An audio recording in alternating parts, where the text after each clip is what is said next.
그 가운데 이 뉴스타파의 원본 속에는 김만배가 의도적인지 아닌지는 확인할 수 없지만 이재명 대표와의 연관성에서 계속 연관성을 부인하는 내용도 담겨져 있습니다. 신앙님이 물어봐요. 이 사람, 대장동 일당이죠. 이 사람들이 김만배 자기 모르게 이재명하고 연관돼 있을 가능성이 제로는 아니잖아 라고 물어봅니다. 그러자 아니 이재명은 모르지. 얘네들이 도시개발공사에 돈 주고 그런 거 나는 통제 못하는 거지. 이재명도 책임은 없는 거고 라고 수차례 이재명은 책임이 없다, 이재명은 모른다라는 얘기를 김만배는 합니다. 그래서 녹취에 녹음을 해두는 거죠. 검찰은 이후 검찰 조사 과정에서 이재명 최측근이 김만배, 유동규 등을 통해 민간업자들과 소통한 정황이 드러났습니다. 그러니까 검찰은 지금 신앙님과 김만배가 나눴던 이재명과는 연관이 없다라고 했던 것도 사실, 수사를 통해서 사실과 다르다라고 확인을 하고 있는 대목도 함께 봐주시면 될 것 같습니다. 김광삼 변호사님, 네. 검찰이 수사를 요모조모하고 있군요. 예를 들어 검찰이 김만배 신앙님 간의 금전 거래 내용을 입증하지 못했다면 이거 자칫 그것도 그냥 내가 센 척 허풍 떤 건데 이거 내가 그냥 센 척한 건데 이거 갖고 난리네 라고 끝날 수도 있었겠군요. 그렇죠. 이제 센 척, 허풍 이렇게 가버리면 사실은 그게 아니라는 걸 검찰에서 입증을 해야 하는 거거든요. 근데 결국 1억 6,500만 원 준 거 이제 찾아냈잖아요. 근데 저 부분도 마찬가지예요. 본인은 나는 상관이 없다.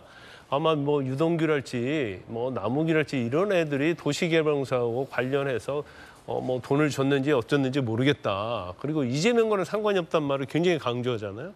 그 자체는 저 녹음 자체는 이제 의도적으로 우리가 이루어졌다고밖에 볼 수 없는 정황이 지금 완전 나타나고 있잖아요. 그렇게 되면 사실은 저 녹음이 나중에 뭐 유포될 것이다. 그러면 우리는 이재명과 상관이 없다. 그러면 사실 이재명과 상관이 없으면 대장동이 문제가 안 되는 거 아닙니까? 같이 운명 공동체예요. 이재명과 상관이 있으면 배임 수재랄지 엄청난 죄가 되는 거고, 왜냐하면 이재명 당시 시장과 서로 짜고 했다는 것이 되면 죄가 되는 거고, 그게 아니고 이재명과 상관이 없으면 뭐 정상대로 했다 이렇게 돼버리기 때문에 계속적으로 이재명과 거리를 두려고 녹음에 이제 일부러 남겼다 이렇게 보고요. 또 그다음에 그런 얘기 하잖아요. 이제 검찰서도 조사를 했는데 계속 이재명 시장 욕을 해라. 그래야지 이재명과 우리가 멀어진다. 그리고 이재명 공산당이고 뭐 거기서 보면 막 내용에 보면 욕설하는 게 나와요. 그걸 일부러 이제 밖에 나갈 수 있도록 하는 거죠. 그리고 이재명 대표가 후보 때 그런 얘기 했잖아요.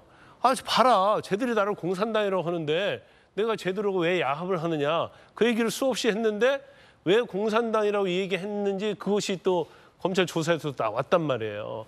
그런 걸 보면 이게 대장동 문제가 생기면서 이게 대선에서 아킬레스건이 될 수 있다. 예. 그러면 이걸 벗어나기 위해서는 우리가 어떻게 해야 하냐. 그럼 어떤 프레임을 짜야 한다는 거죠. 그래서 21년 9월 15일 날 녹음을 하면서 그때부터 그러한 프레임에서 벗어나고자 하는 그러한 음모가 시작이 됐는데 제가 볼 때는 개인적 의견입니다. 그러면 이걸 언제 이걸 발표를 하고 언제 공표를 해서 흔들 것이냐 그 타이밍을 봤던 것 같아요. 그래서 가장 중요한 시점이 이제 대선 3일 전이다. 그러면서 이미 이 녹음이 시작된 날부터요. 이재명 대표도 맨날 몸통은 뭐 윤석열이다 그런 얘기를 수없이 많이 했잖아요. 또 민주당에서 막 계속 공개했어요. 예. 근데 결과적으로 녹음 파일은 대선 3일 전에 결국은 까지면서 상당히 영향을 미치려고 했지만 실패한 대선 공작이다 이렇게 볼 수 있는 거죠. 김광삼 변호사님의 개인적 견해였습니다. 지금 김만배 씨, 신앙님 씨는 뭐 한 10여 년 만에 만나서 사적 대화를 녹음한 거다라고 주장하고 있지만 오늘 한 보도에 따르면 화천대유 한 관계자의 검찰 진술이 나왔어요. 2021년 여름에 이 녹음이 이루어지기 전에 신앙님 씨가 화천대유 사무실을 방문했고 내가 그를 봤다라는 진술을 검찰은 이미 확보했고 검찰이 화천대유 사무실을 압수수색해서 신앙님 씨의 명함이 있는 것도 확보를 했다고 합니다. 그러니까 신앙님 씨는 화천대유 사무실을 내가 방문했다고 유령이가 쓰면 같겠지라고 반박하고 있습니다만 이 신앙님 씨의 반박이 과연 사실일까에 대해서 검찰은 의문을 제기하고도 있다는 겁니다. 그리고 지금 김광삼 변호사께서는 김만배 씨가 의도적으로 이재명과 대장동이 연관없지라는 말을 반복적으로 녹음에 남겨두렸다라는 의견을 주셨잖아요. 그 부분과 관련돼서 김영주 의원님께 질문 드릴 건데 네. 아까 거장의 작품이다 이렇게 네. 빗대셨잖아요. 모든 시나리오가 여기 다 담겨져 있는 의도된 작품이다. 그럴 수도 있고 현재는 아닐 수도 있는 건데 누구 말이 맞는 겁니까? 어떤 말이 맞는 겁니까? 김만배 씨는 대장동 일당들에게 이재명과 우리는 한 배를 탔어. 가는 거야 같이. 라고 진술을 검찰이 확보했다.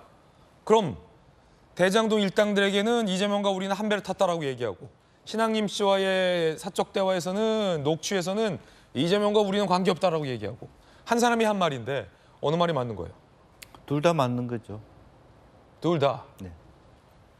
실질적으로 보면 뒤에 말은 그래여야만 되고 이재명과는 무관해야만 되고 어쨌든 그 당시로서는 아마 그래서 이낙연 후보가 엄청나게 미웠을 거예요. 그때 당시 공격 대상자는 이낙연 후보였거든요. 실제로. 계속 그런 식으로 치고 들어오니까 어쨌든 이 부분을 일단은 이재명 후보는 살려야 된다라고 하는 부분이고. 근데 기본적으로는 그 당시만 하더라도 유동규가 돈을 준 거 이런 정도로 몰아가려고 해요. 그런 정도 영역에서 이신상, 정진상, 유동규 영역에서 이 문제가 해결해야 된다는 여지로 보여요.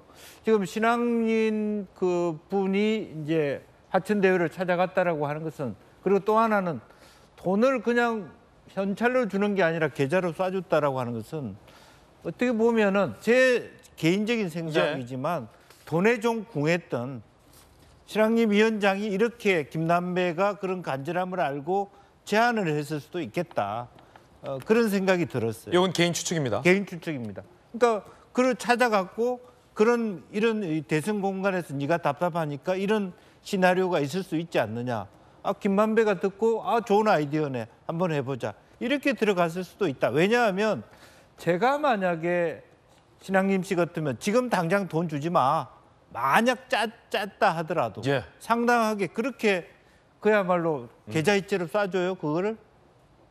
그건 정말 판단이 뭔가 잘못된 판단의 근거가 굉장히 쪼달림이 있었다든지 허술했다. 뭔가. 혹은 김만배가 궁했다든지 신앙님이 궁했다든지 매우 궁한 사람이 있었다는 것을 반증한다. 저는 그렇게 봅니다. 김영주 의원님의 생각입니다.